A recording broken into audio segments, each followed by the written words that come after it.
He tied his own blind mother to a tree infested with ants and left as if nothing had happened. To everyone, he was a successful and generous man, but he hid a cruel secret.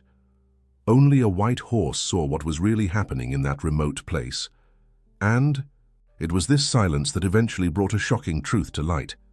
If this story interests you, don't forget to subscribe to our channel and tell us which city you're watching from. We continue. I promise this will be the best story you'll ever hear in your life. Dawn was breaking silently at Sunflower Ranch, an impressive property on the outskirts of Golden Ridge in rural Georgia. Dew still covered the vegetation when Anthony Miller led his mother, Mrs. Grace Miller, through the ranch fields. The 40-year-old man walked hurriedly, while the elderly lady with opaque eyes, due to the blindness that had afflicted her for 5 years, tried to keep up with her son's pace. "Anthony, where are you taking me? The air feels different here," asked Mrs. Grace with a trembling voice. "To a place where you'll be more comfortable, Mum. We've already talked about this," he replied, while gazing at the horizon. A white horse grazing freely raised its head upon noticing their approach. The animal seemed restless, as if sensing something strange. Mrs. Grace heard the soft whinny and smiled. That horse, Snow, had been her companion since she lost her sight. "Snow is here. Why did you bring him?" she asked, relieved to have a friendly presence nearby. "He followed us, as he always does," Anthony replied, visibly annoyed by the animal's presence. "We're here, Mom." They stood before an ancient tree, surrounded by tall grass. The spot was far from the main house, near a small abandoned cottage that Anthony had recently renovated. With mechanical gestures, he took a handkerchief from his pocket and tied his mother's wrists to the tree. "What are you doing?" asked Mrs. Grace, fear now evident in her voice. "You're going to stay here for a while. It's for your own good. I'm tired of your outbursts, of your accusations. Everyone in town already comments that you're losing your lucidity, that you're making up stories. I need to protect our family name." Mrs. Grace felt ants climbing up her legs. "Anthony, there are ants here. Are you leaving me among the ants?" Without answering, Anthony walked away. He only looked back once to check if the knot was secure and continued toward the main house. The white horse remained there, watching the scene with eyes that seemed to understand the gravity of the situation. Hours later, Louise Miller, the new nurse hired by Anthony, arrived at the cottage. Tall, with severe features and a cold stare, she went directly to the tree and untied Mrs. Grace. "Come, Ma'am, I'll take you to your new home." "Who are you? Where is my son? Why did he do this to me?" asked the elderly woman, tears marking her wrinkled face. "I'm Louise, your nurse. Your son hired my services to take care of you. He's very concerned about your mental health. He says you've been having delusions, that you make up stories about the ranch management." "That's not true. I may not see, but I still know very well how things work around here." At the cottage, Louise helped Mrs. Grace sit in an old armchair. The place smelled of mold and abandonment despite the recent renovation. A bedroom, a small living room, an adapted bathroom, and a tiny kitchen formed the set. Narrow windows let in little light. "This will be your home now. Your son believes you'll have more peace here." "Peace or isolation?" questioned Mrs. Grace. "Anthony is distancing me from everything and everyone. First, he prohibited my visits to town, then dismissed the oldest employees, and now places me in this exile. You need to stop these ideas. It's exactly thoughts like these that worry your son," retorted Louise, while arranging some medications on a table. That same day, on the other side of town, Marianne Rogers disembarked at the small Golden Ridge bus station. At 35, the former housekeeper of Sunflower Ranch was returning after 2 years of absence. Her tanned face, framed by curly black hair, revealed expectation and a certain apprehension. Marianne had worked at the ranch for almost 5 years, leaving shortly after Mrs. Grace lost her sight. The relationship between the two was strong, almost like mother and daughter, which always bothered Anthony. He never hid his displeasure with their closeness, especially when his mother began to trust Marianne's opinions more than his about the ranch management. "Marianne! What a surprise to see you back," exclaimed Pete, an old taxi driver who knew everyone in town. "Pete, it's been so long. I've come to visit some friends and, of course, Mrs. Grace." "Ah, the Sunflower Ranch lady. No one has seen her in town. For a long time. Her son says she's resting, that her age no longer allows for much wandering." Resting? Mrs. Grace was always full of energy, even after losing her sight. Well, but her son's in charge now. He appears around here a lot, always talking about social projects, about the donations he makes. Last week he was even in the newspaper as one of the region's greatest philanthropists. Marianne frowned, intrigued. Anthony had never been interested in social projects. On the contrary, he always criticized his mother for wasting money on people who didn't deserve it.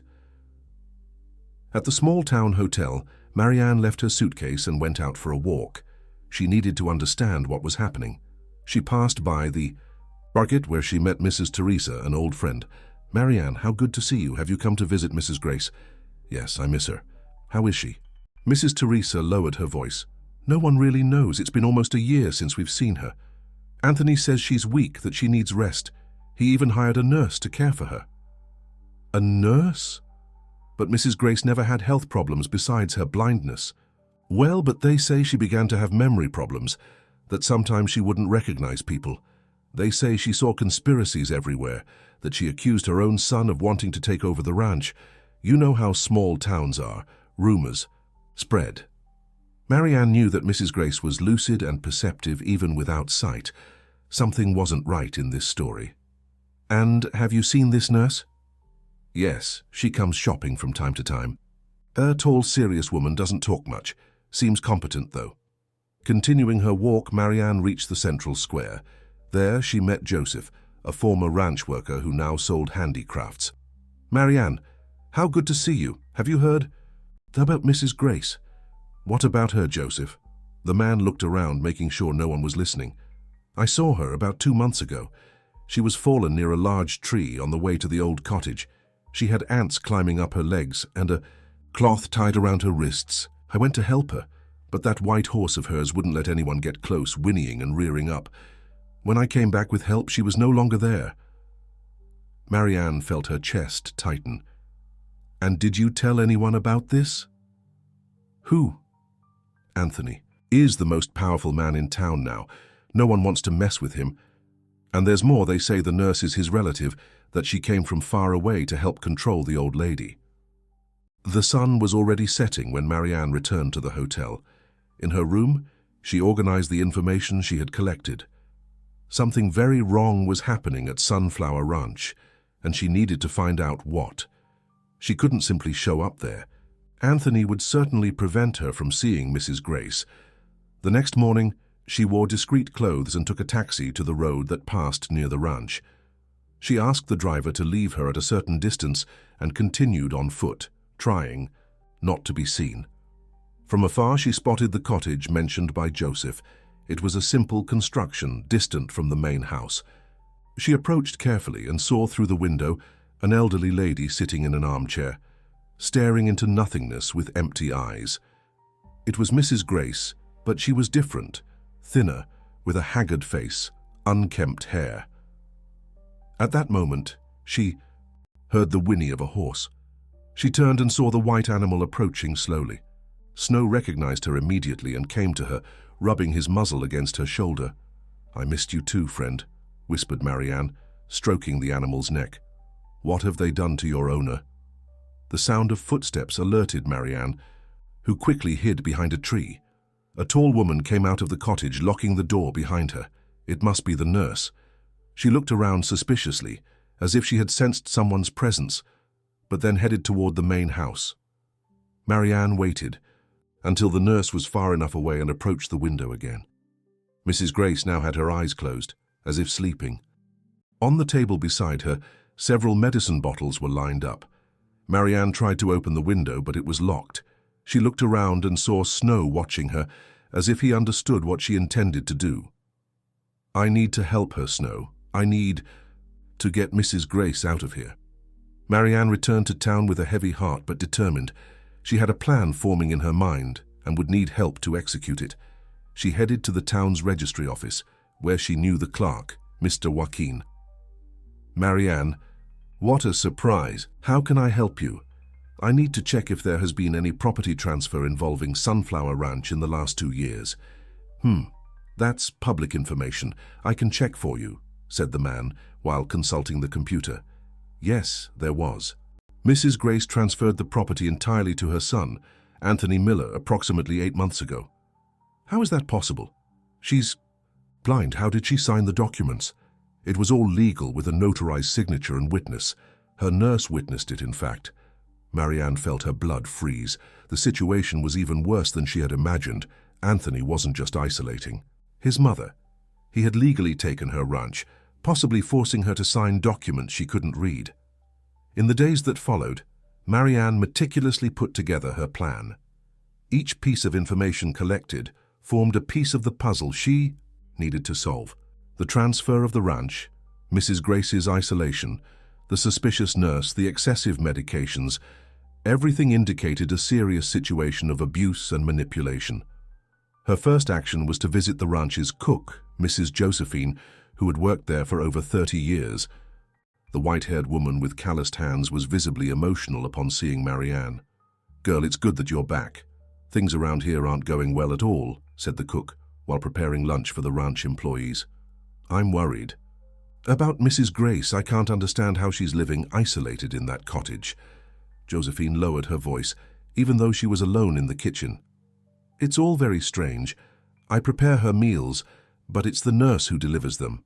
They're always soups and porridges, soft food that doesn't even need a fork and knife. They say it's doctor's orders, but I've never seen any doctor visiting the cottage. And the nurse, what do you know about her? Her name is Louise Miller.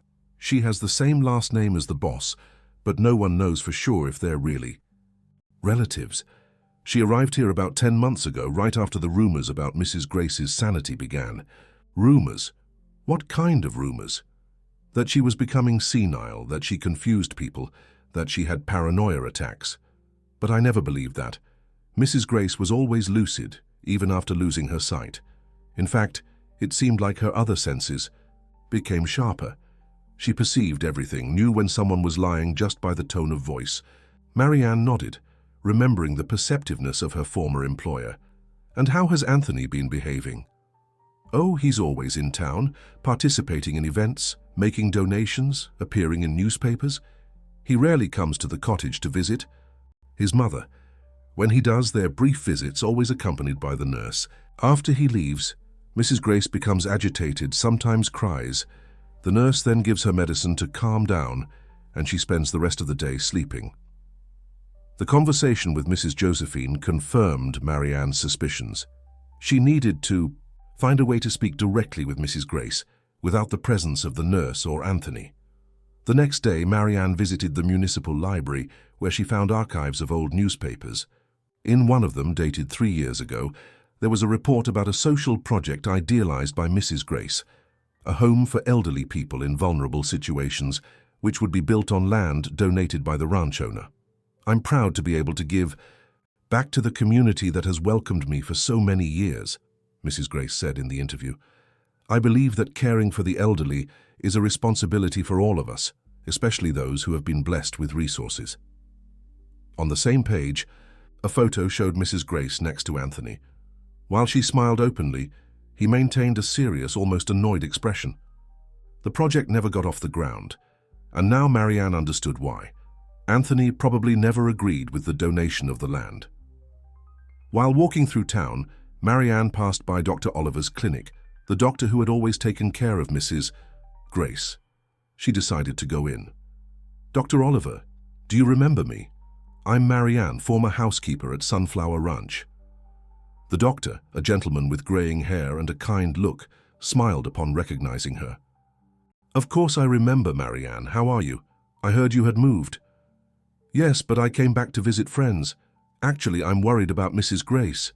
Has it been a long time since you examined her?" The doctor frowned. "In fact, it's been almost a year. Anthony said she preferred to be attended at home by a specialist from Atlanta. I must admit I found it strange, as I had always taken care of her even after she lost her sight, but he insisted that she needed more specific care." "And you never questioned that?" "I questioned, of course. I asked to speak with her, to confirm this decision, but Anthony said she was very emotionally shaken, that she didn't want to see anyone from town. I ended up respecting what seemed to be her wish. Marianne realized that the doctor genuinely believed he was doing the best for his patient. There was no reason to distrust Anthony, after all. He was a dedicated son in the community's eyes. "Dr. Oliver, did you prescribe many medications for Mrs. Grace?" "No, just eye drops for her eyes and a mild medicine for her blood pressure. She never needed anything stronger."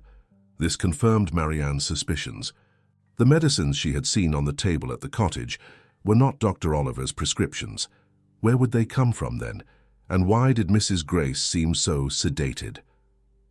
Back at the hotel, Marianne met Pete, the taxi driver, who brought her one more valuable piece of information. "You know that nurse from Sunflower Ranch? She doesn't live there. I myself have taken her several times to a boarding house at the edge of town after her shift." Intrigued, Marianne asked Pete to take her to the boarding house. It was a simple place, frequented mainly by temporary workers in the region. Speaking with the owner, Marianne discovered that Louise had been renting a room for about 10 months. She's reserved, hardly talks to the other guests. She leaves early and returns late. Sometimes she spends days without showing up when she needs to do night shifts at the ranch. Must earn well because she always pays in advance but lives modestly. That didn't make sense. If Louise was really Anthony's relative, why wouldn't she live at the ranch? And if she was just a hired professional, why did she use the last name Miller? The next day, Marianne decided to formally present herself at Sunflower Ranch. She dressed in professional clothes and took a fake resume, in which she presented herself as a specialist in occupational therapies for the elderly. Her plan was to offer services that could improve Mrs. Grace's quality of life. Upon arriving at the ranch, she was received by Anthony in his office, an imposing room decorated with antique furniture and photographs of him with important personalities. "Marianne? What are you doing here?" he asked, visibly surprised and annoyed. "Good morning, Anthony. I recently returned to town and heard that your mother needs special care. In the last few years, I've specialized in therapies for the elderly and thought I could help." Anthony observed her suspiciously. "I appreciate your concern, but my mother already has all the necessary care. I hired a competent nurse and a specialist doctor who visits her regularly. I understand, but my work would be complementary. Activities that stimulate memory, socialization, that bring more quality of life. This could help her feel less isolated." "Isolated? Who said she's isolated?" retorted Anthony, his tone of voice rising slightly. "My mother is resting, following medical recommendations. She has all the comfort she needs. Of course, I didn't mean to imply otherwise. I just thought therapeutic activities might benefit her. Can I at least talk to her? I'm sure she would be happy to see me." "Unfortunately, it's not a good time. She had a difficult night and is resting. The nurse is very strict with schedules and visits. You know, advanced age requires special care." Marianne noticed how Anthony averted his gaze when speaking of his mother, a clear sign that he was lying. He also seemed nervous, drumming his fingers on the desk. "I understand. May I leave my contact in case you change your mind? It would be a pleasure to be able to help somehow." Anthony took the card she offered and put it in his pocket, without even looking. "I appreciate your concern, Marianne, but we have everything under control. If you'll excuse me, I have an important meeting now." Upon leaving the office, Marianne crossed paths with Louise, who observed her with suspicion. The two women measured each other for an instant, like adversaries who recognize each other without ever having met before. "Are you the new nurse?" asked Marianne, trying to start a conversation. "Yes, I take care of Mrs. Miller. And you are?" "Marianne, former housekeeper of the ranch. I've returned to town and came to visit Mrs. Grace. We're old friends." Louise smiled coldly. "Mrs. Miller doesn't receive visitors. Doctor's orders. She needs tranquility and routine." "I understand. And how long have you been working here?" "Long enough to know my patient and her needs well," responded Louise, ending the conversation. Upon leaving the ranch, Marianne was even more determined. Anthony's defensive attitude and Louise's disguised hostility confirmed her suspicions. Something very wrong was happening there, and she needed to act quickly. Back in town, Marianne sought out Sophie, a retired teacher who taught Braille at the municipal library. She knew that Mrs. Grace had learned to read and write in Braille after losing her sight and thought Sophie might help somehow. "Mrs. Grace was one of my best students," Sophie recounted. "She learned quickly, was always motivated. She even donated a considerable amount for the purchase of teaching materials for other visually impaired people in the region. Sophie, I need your help. I believe Mrs. Grace is being kept against her will in the ranch cottage. I need to find a way to communicate with her without her son or the nurse noticing." Sophie reflected for a moment. "Maybe we can use Snow. That horse is extremely intelligent and has a special connection with Mrs. Grace. He could deliver a message to her." "But how would we do that?" "We can write a message in Braille, something simple that she can feel quickly. We tie it to the horse's mane and send him to the cottage window." The idea was risky, but it could work. Marianne asked Sophie to write a simple message. "I'm here to help, Marianne." Then she secretly returned to the ranch, found Snow grazing near the cottage and tied the note to his mane. "Go, Snow, take this to her," she whispered, stroking the animal's neck. Snow whinnied softly and walked toward the cottage. Marianne hid behind a tree and watched the animal approach the window, which was slightly ajar. He tapped his muzzle against the glass several times until a trembling hand appeared and caressed his head. It was Mrs. Grace. She seemed to have noticed the note as her fingers slid along the horse's mane and touched the paper with the Braille message.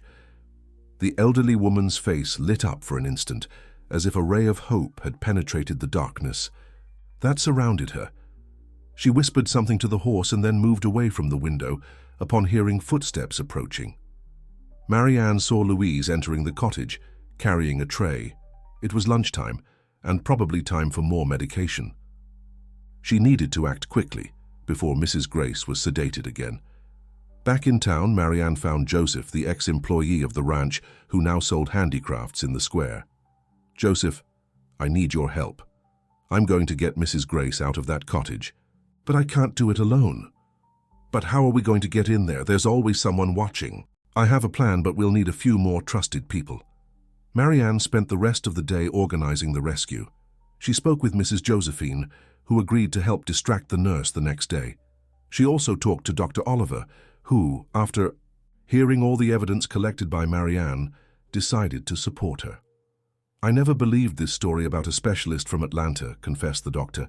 "If what you say is true, Mrs. Grace may be inappropriately medicated, which is extremely serious." Sophie also offered to participate in the rescue, as did Pete, the taxi driver, who would provide a car to quickly take them out of town. That night, Marianne couldn't sleep. She mentally reviewed every detail of the plan, trying to anticipate possible problems. She knew that what they were about to do was risky, but she had no choice. Mrs. Grace's life and well-being depended on the success of that operation. When dawn finally broke, Marianne felt a mixture of determination and fear. In a few hours, she would face Anthony and Louise, two people who clearly wouldn't hesitate to do anything to keep Mrs. Grace under their control. "I'm coming, Mrs. Grace," she murmured to herself as she prepared to leave. "I'm going to get you out of that prison, whatever it takes." The rescue plan began at dawn. Marianne arrived early at the ranch, hiding among the trees surrounding the cottage. From a distance, she watched Louise leaving to get Mrs. Grace's breakfast from the main kitchen. It was the moment they were waiting for. Mrs. Josephine, as agreed, approached the nurse as soon as she entered the kitchen. "Louise, I need your help. I just received a call from Mr. Anthony. He wants you to prepare a list of all the medications Mrs. Grace is taking with the exact doses. He said the specialist doctor is coming today and urgently needs this information." The nurse seemed suspicious. "He didn't tell me anything about this. He called a few minutes ago.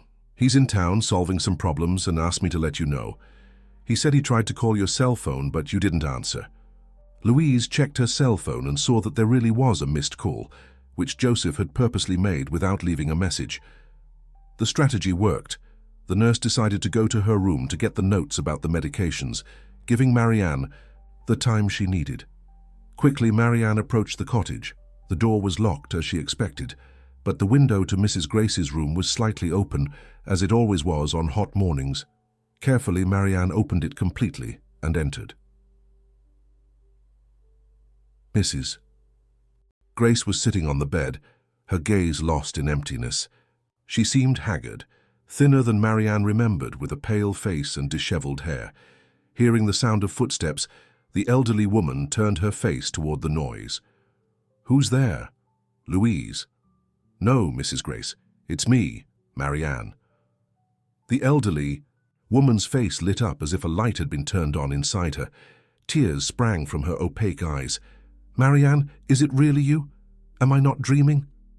"Yes, it's me. I've come to get you out of here. But we need to be quick. The nurse could come back at any moment." Marianne helped Mrs. Grace dress properly and gathered some essential belongings in a small bag. Meanwhile, she explained the plan. They would leave through the back of the cottage, where Joseph was waiting to take them to Pete's car parked on the secondary road.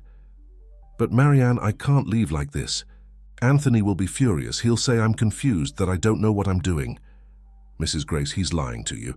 He took the ranch, isolated you from everyone, and is spreading rumors that you're senile. I know it's hard to believe, but we have evidence." The elderly woman took a deep breath, as if absorbing those painful words. "Deep down, I always knew. After I lost my sight, he changed. He was no longer the attentive son I knew. He began to question my decisions, to push away my friends, to control everything." "Did you sign any document recently?" "Yes, several. Anthony said they were just routine papers, bills to pay, authorizations for ranch maintenance." "How could I distrust my own son?" Marianne felt a wave of anger. "He made you transfer the ranch to his name. We found the document at the registry office." Mrs. Grace covered her face with trembling hands. "My God, how could I be so foolish? And those injections that Louise gave me every day, saying they were vitamins. I always felt so tired afterward." There was no time for more explanations. Marianne heard Snow whinnying outside, as if the animal was warning about some danger. "Let's go, Mrs. Grace. Do you trust me?" The elderly woman held Marianne's hand firmly. "I always have, my dear, more than anyone." Carefully, Marianne helped Mrs. Grace exit through the back window. Joseph was waiting for them there, nervous, constantly looking toward the main house. "Quick. Marianne, I saw Anthony's car approaching. He's returned early from town." The three walked as quickly as possible through the small woods that separated the cottage from the secondary road. Mrs. Grace occasionally stumbled, still weak from the effects of the medications, but moved forward with renewed determination. Snow accompanied them from a distance like a silent guardian. When they finally reached the road, Pete was already waiting for them in the car, engine running, ready to depart. Marianne helped Mrs. Grace into the back seat and sat beside her. "Where to?" asked Pete. "To the hospital in the neighboring town," replied Marianne. "Dr. Oliver will meet us there. Mrs. Grace needs to be properly examined." As the car drove away, Marianne looked through the back window and saw in the distance Anthony, leaving the main house and walking hurriedly toward the cottage. Beside him, Louise gestured agitatedly, probably informing him about Mrs. Grace's disappearance. At St. Clair Hospital in the town neighboring Golden Ridge, Dr. Oliver was already waiting for them. He had prepared a special room to receive Mrs. Grace and had convened a trusted team, including a neurologist and a geriatrician. After a battery of tests, the results were alarming. Mrs. Grace showed signs of malnutrition, dehydration, and, most seriously, there were traces of powerful sedative medications in her system, none of which had medical indication for her case. "This is outrageous," stated Dr. Oliver, indignant. "These medications could cause irreversible damage to a person of Mrs. Grace's age.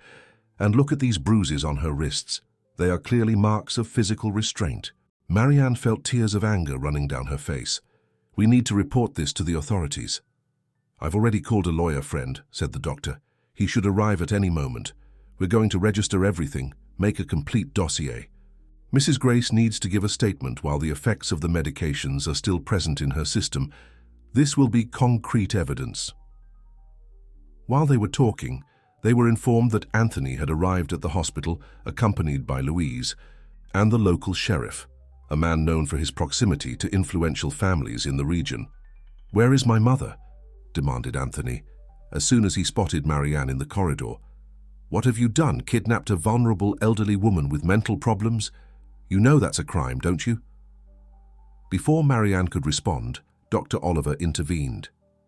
"Mr. Miller, your mother is being attended to by a medical team. Preliminary examinations indicate a serious case of negligence and inappropriate medication. Would you care to explain how this happened under your care?" Anthony paled. "My mother has mental problems, doctor. She believes in conspiracies, has delusions. The medication was necessary to keep her calm." "And who prescribed these medications?" questioned the doctor. Anthony looked at Louise, who maintained an impassive expression.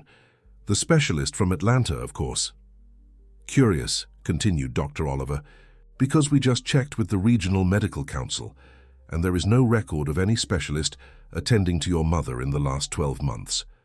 Furthermore, the medications found in her system are controlled substances and can only be administered with a medical prescription.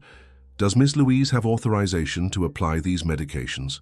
The sheriff, who until then had been observing the scene with discomfort, cleared his throat. "Dr. Oliver, I came here because I was informed of a possible kidnapping of a vulnerable elderly woman, but from what I'm hearing, the situation seems to be quite different." "Sheriff," Marianne intervened, "we have evidence that Mrs. Grace was being kept isolated against her will, improperly medicated, and possibly coerced into signing documents she couldn't read, transferring her property to her son." "That's absurd," protested Anthony. "My mother transferred the ranch to me of her own free will. She knew she was no longer in a condition to manage the business."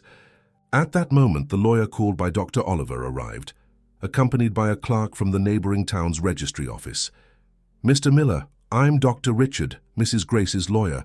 We've just registered her statement, where she affirms that she never consciously authorized the transfer of the ranch to your name. Additionally, the clerk present here confirms that the transfer procedure presents serious irregularities, including the absence of video recording, mandatory in cases involving people with visual impairments." Anthony began to sweat. His arrogant expression gave way to a look of desperation. "This is a conspiracy against me. My mother is not in a mental condition to make accusations." "The neurological exams indicate otherwise," retorted Dr. Oliver. "Without the sedatives she was inappropriately receiving, Mrs. Grace shows full cognitive capacity. And there's more, we found this Braille notebook among her belongings." The doctor showed a small notebook with a worn cover, which Sophie had helped decipher. In it, Mrs. Grace had recorded with impressive detail each event of the last few months: Anthony's visits, Louise's injections, the isolation, the constant fear, and even the episode of the tree with ants. "Most interestingly," continued the doctor, "she describes how she was induced to sign documents, being informed that they were just routine papers. She specifically mentions the day when Anthony and Louise took her to the registry office, how she was instructed to sign in specific locations, and how they celebrated among themselves afterward, thinking she didn't notice." Louise, who until then had remained silent, began to show nervousness. Her eyes moved rapidly between Anthony and the sheriff, as if assessing her options. The sheriff, embarrassed, turned to Anthony. "Mr. Miller, in light of this evidence, I need to take you and Ms. Louise to the station to provide formal clarification. We have serious indications of false imprisonment, improper administration of controlled medications, abuse of a vulnerable person, and ideological falsehood." "You can't do this to me," protested Anthony. "My family finances half the town." "Do? You know how many jobs I generate." "I'm sorry, but the law is for everyone," replied the sheriff, recovering a bit of his professional dignity. As Anthony and Louise were being led out of the hospital, Marianne entered the room where Mrs. Grace was resting. The elderly woman seemed calmer, as if a great weight had been lifted from her shoulders. "How are you feeling?" asked Marianne, gently holding the lady's hand. "Like I've woken up from a long nightmare," she replied with a firmer voice. "Marianne, I don't know how to thank you. You risked everything to save me. You would do the same for me. In fact, you've already done much more. Remember when you welcomed me to the ranch? I was just a scared girl without family, without direction. You gave me a home, a chance." Mrs. Grace smiled, squeezing Marianne's hand. "And look what you've become. A strong, determined woman who isn't afraid to fight for what's right." "What will you do now, Mrs. Grace, after all this is resolved?" The elderly woman reflected for a moment, her face serene despite everything she had been through. "First, I want to recover my health. Then, I'm going to resume the project for the home for the elderly. It was my dream, you know, to use part of the ranch lands to build a place where people like me could live with dignity, receiving the necessary care without losing their autonomy. It's a wonderful project, and I know that many people in town will want to help, especially after knowing what happened." "And you, Marianne? Will you go back to where you were?" Marianne smiled, already knowing the answer. "No, I think my place is here. If you allow, I would like to help with the Home for the Elderly project. I have some ideas that we could develop together." Mrs. Grace opened a radiant smile. I couldn't ask for better company. At that moment they heard a familiar whinny coming from outside. Marianne went to the window and saw Snow, the faithful white horse, grazing peacefully on the hospital lawn, as if he knew exactly where his owner was. "Snow is here," she announced, amazed. "How did he find us?" "That horse has always been special," commented Mrs. Grace with affection in her voice, "since he was orphaned, still a foal, and we welcomed him to the ranch. He always knew when I needed company, always appeared in my most difficult moments. In the last few months he was the only presence that comforted me. He came to the cottage window almost every day." Marianne sat back down beside the bed. "Mrs. Grace, I need to ask, did you never suspect Anthony's intentions? Did you never think of asking for help?" The elderly woman sighed deeply. "At first, no, he was my son, my only son. How could I imagine that he would harm me? When I realized what was happening, it was already too late. I was isolated, weak, sedated. I was afraid that if I tried to denounce, no one would believe me. A blind old woman who, according to everyone in town, was senile." "Is that why you created the Braille notebook? To record everything?" "Yes, it was my only form of resistance, of maintaining my lucidity. Each time Louise left, I wrote what had happened that day. I hid the notebook inside an old pillow that I knew no one would touch. It was my testimony, in case one day someone discovered the truth." The two talked for some time more, until the doctors came to inform that Mrs. Grace needed to rest. The next days would be intense with formal statements, legal procedures, and mainly physical and emotional recovery. Marianne left the room with her heart full of hope. The truth had been revealed, and now it was time to rebuild what had been destroyed. As she passed through the corridor, she met Mrs. Josephine, Joseph, Sophie, and Pete, all anxious for news. "She'll be fine," she announced with a smile, "and we're going to help her rebuild her life, stronger than before." While the group chatted, excited about future plans, no one noticed the solitary figure at the end of the corridor. Louise, who had been temporarily released to fetch some documents, observed the scene with a mixture of envy and regret. For a moment, she thought of approaching, of confessing everything, of asking for forgiveness. But she soon gave up, turning around and disappearing through the hospital door. That night, while Mrs. Grace finally slept a peaceful sleep, without nightmares and without sedatives, Marianne sat by the window of her hotel room, observing the full moon that illuminated the small town of St. Clair. Snow had followed the car there, and now rested under a tree in the hospital garden, like a faithful guardian. "Thank you, friend," murmured Marianne to the horse, even knowing that he couldn't hear her. "You also helped save your owner." The animal, as if feeling the gratitude, raised his head in the direction of Marianne's window and whinnied softly, before returning to rest under the silver moonlight. 3 months passed since Mrs. Grace's rescue. The news about what had happened at Sunflower Ranch spread quickly through Golden Ridge and the region, causing outrage in the population. The woman who had always been known for her generosity and wisdom had been a victim of her own son, a fact that deeply shook the community. The legal process followed its course. Based on the evidence gathered, Mrs. Grace's testimony, the medical exams, the Braille notebook, the testimonies of Marianne and the ranch employees, the judge determined the annulment of the property transfer due to vitiated consent. Sunflower Ranch officially returned to the name of its true owner. Anthony faced serious charges: false imprisonment, mistreatment of a vulnerable person, misappropriation, and ideological falsehood. Louise, in turn, responded for illegally practicing medicine, improper administration of controlled medications, and complicity in the other crimes. Both awaited trial in freedom, but with strict precautionary measures, including the prohibition of approaching Mrs. Grace. On a sunny spring morning, Marianne carefully drove on the road leading to Sunflower Ranch. Beside her, in the passenger seat, Mrs. Grace breathed deeply the fresh country air, feeling the sun warm her face. After almost 3 months of hospitalization and recovery, she was finally going home. "How are you feeling?" asked Marianne. "Reborn," replied the elderly woman with a serene smile.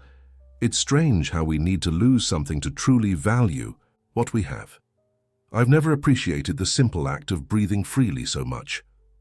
When the car entered the property, they were received by a small crowd. Old and new employees, neighbors, friends from town, everyone wanted to welcome the matriarch back. Snow, the faithful white horse, trotted beside the vehicle during the entire journey to the main house, as if escorting his owner. Mrs. Grace was installed in her original quarters on the ground floor of the big house.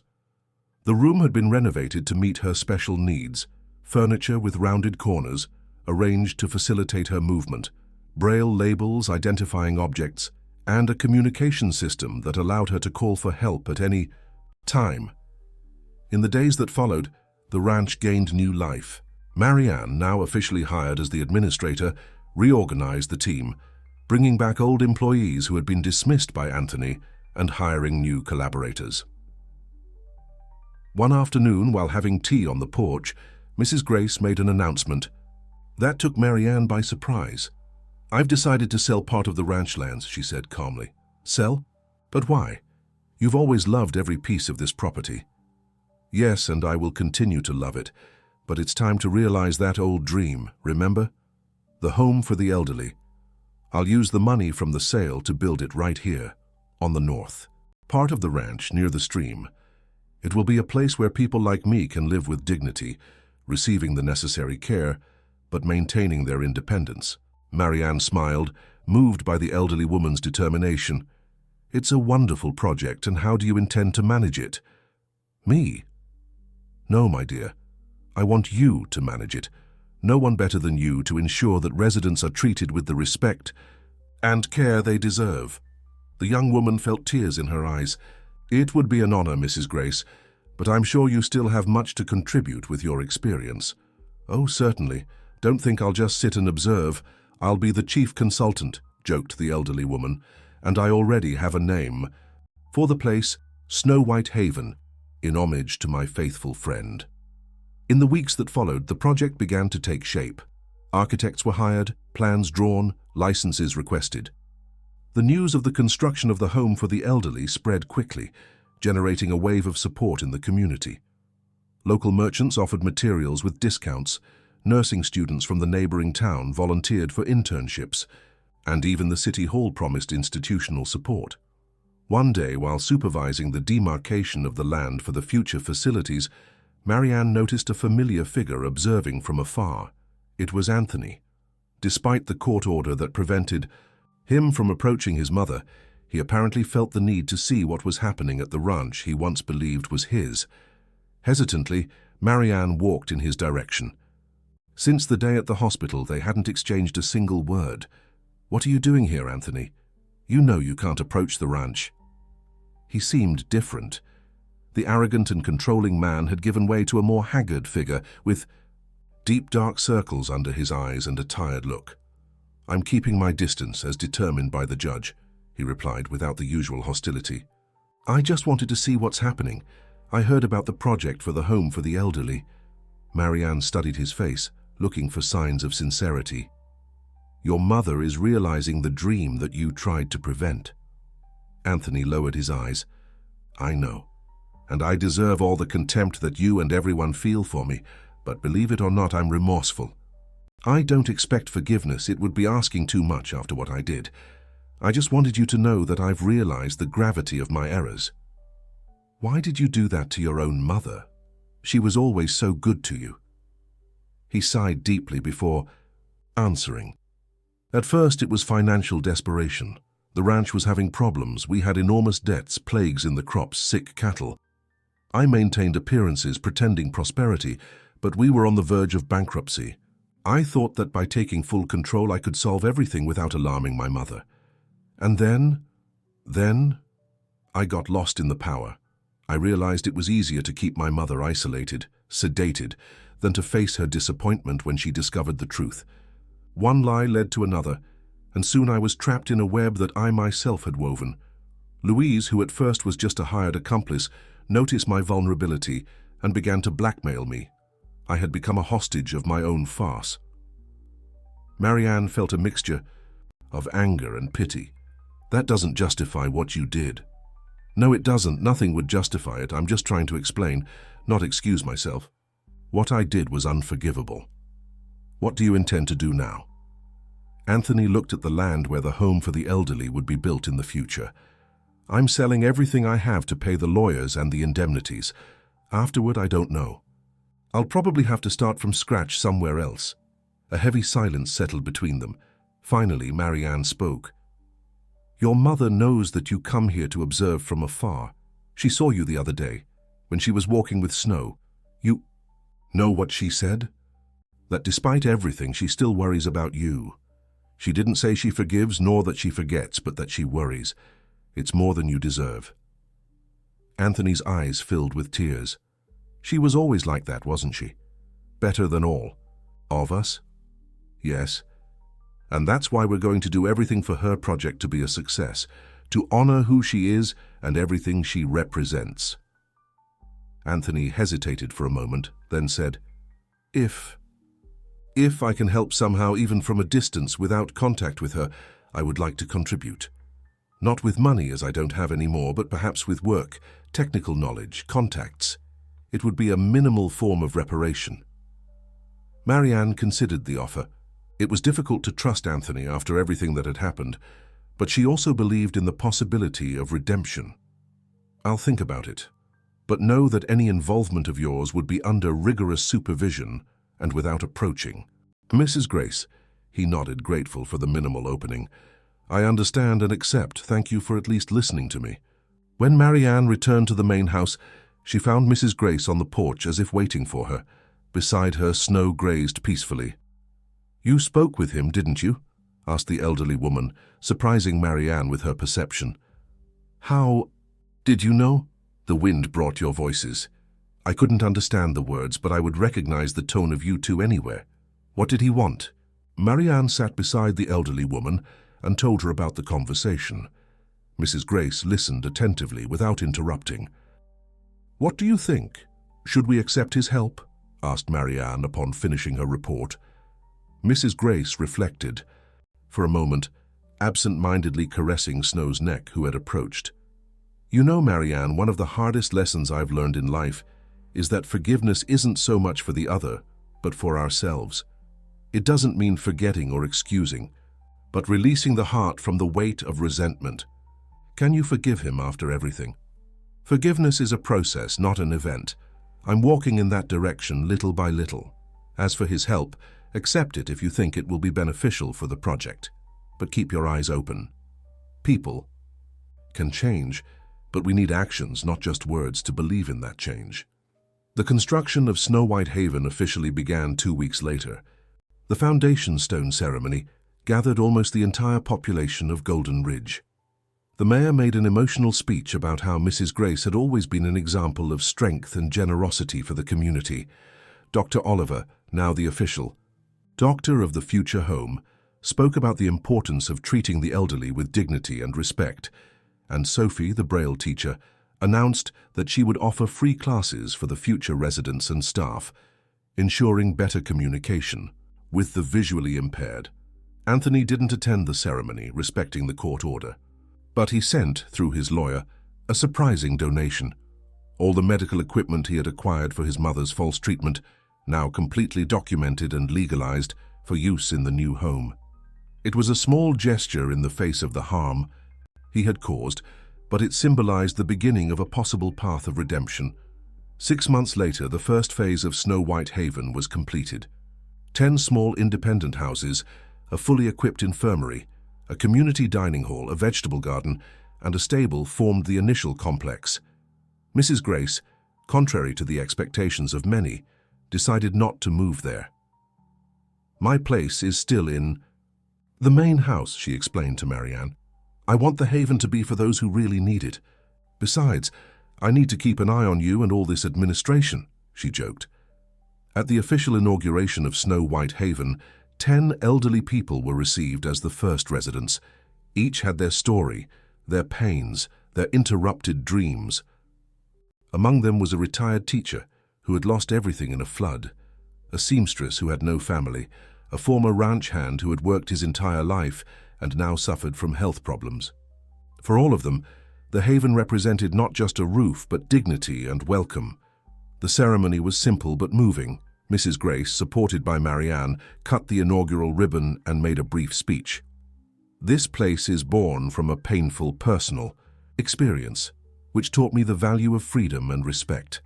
Each of us as we age carries not just wrinkles but wisdom, stories, and much to contribute. Snow White Haven is a commitment to dignity, autonomy, and the recognition that advanced.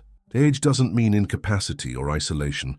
Here no one will be silenced, ignored, or treated as a burden." The elderly woman's words deeply touched those present. Many cried silently, recognizing the truth in her words. At the end of the speech, a long applause echoed through the place, accompanied by the whinny of snow, who grazed peacefully near the group. A year passed since the inauguration of the haven. The project grew each day, with new facilities being built and more residents arriving. The waiting list already counted dozens of elderly people from throughout the region, attracted by the reputation of excellence and humanity of the place. What had begun as Mrs. Grace's dream had become a model of care for the elderly, visited by specialists from various parts of the country.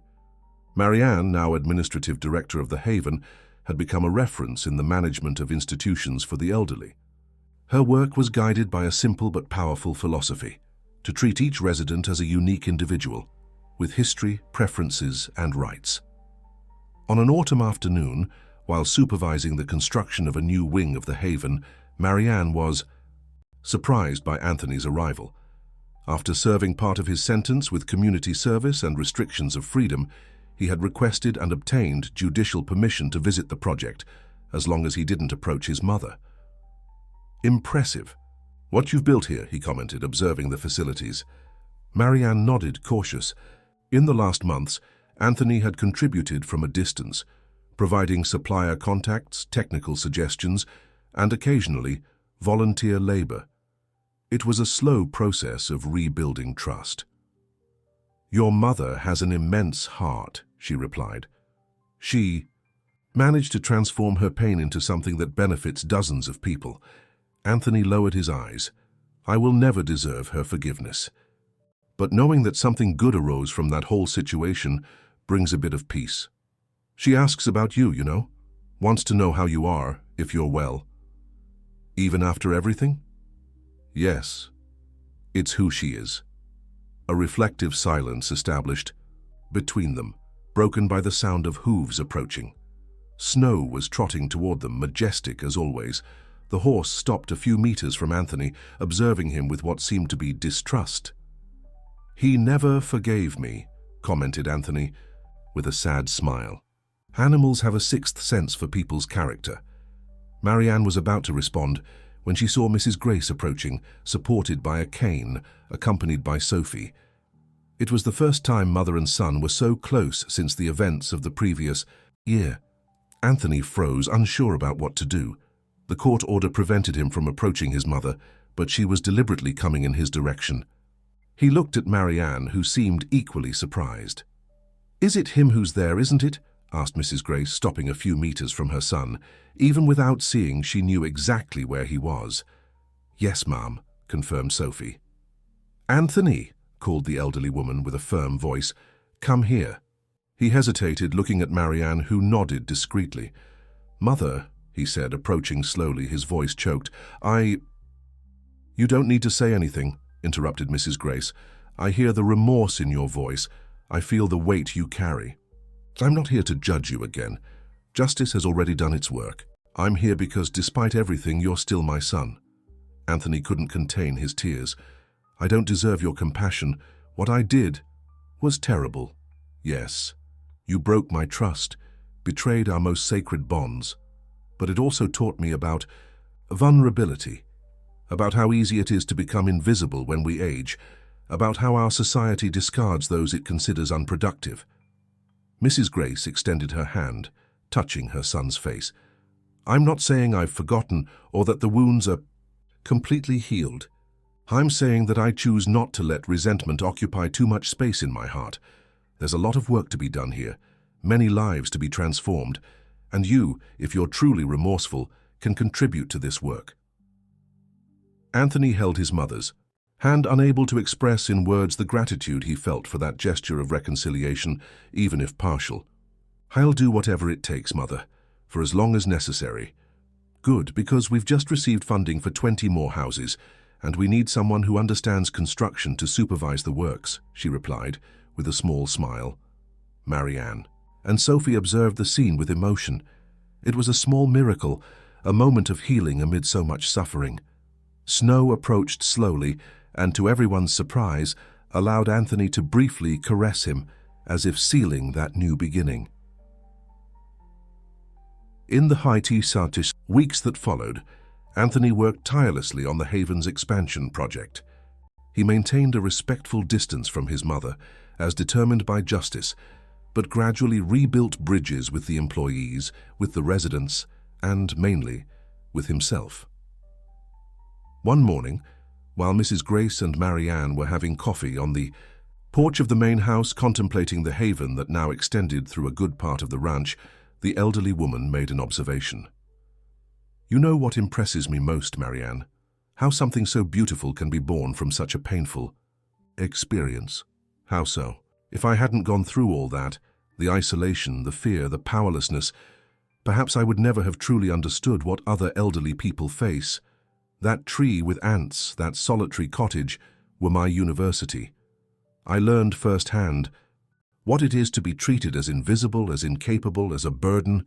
Marianne gently squeezed the elderly woman's hand. "You transformed pain into purpose. That's rare." "We can all do that, my dear. The question is choosing to look beyond one's own suffering, to see the suffering of others, and from there build bridges, not walls."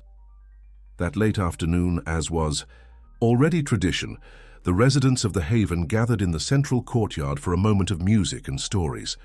One of the elderly played guitar, another recited poetry, others simply conversed, sharing memories. Mrs. Grace was among them, attentively listening to each word, each note. Suddenly, the sound of hooves caught everyone's attention. Snow, accompanied by a white mare, trotted through the field beside the Haven. The image of the two animals, free and majestic under the sunset, drew sighs of admiration. "What's happening?" asked Mrs. Grace, noticing the commotion. "It's Snow," explained Marianne. "He brought company, a white mare, as beautiful as he is. They're running together through the field. They seem to be dancing." Mrs. Grace smiled, moved. "See, even he found a new beginning."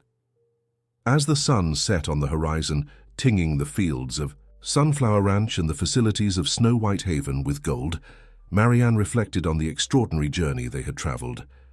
From despair to hope, from betrayal to forgiveness, from isolation to community. It was a story of rebirth, not just for Mrs. Grace, but for all involved. The Haven, which had been born from an experience of abandonment by a tree infested with ants, had become a symbol of resistance, dignity, and above all, love. A constant reminder that it's never too late to start over, to heal wounds, to transform pain into purpose. And Snow, the faithful white horse who had never abandoned his owner even in the darkest moments, would continue to run freely through the fields, a living symbol of loyalty and hope. His whinny, echoing through the ranch, was like a reminder that there is always light, even in the darkest nights. The end. Dear listeners, we hope the story of Mrs. Grace and Marianne has touched your hearts. To continue this emotional journey, we've prepared a special playlist with equally captivating stories. Find it here, clicking to the left. If you liked this narrative of overcoming and new beginnings, don't forget to subscribe to our channel and like the video. Every day we bring unique stories that explore the complexity of life, with characters who teach us about resilience, forgiveness, and hope. Don't miss our next content.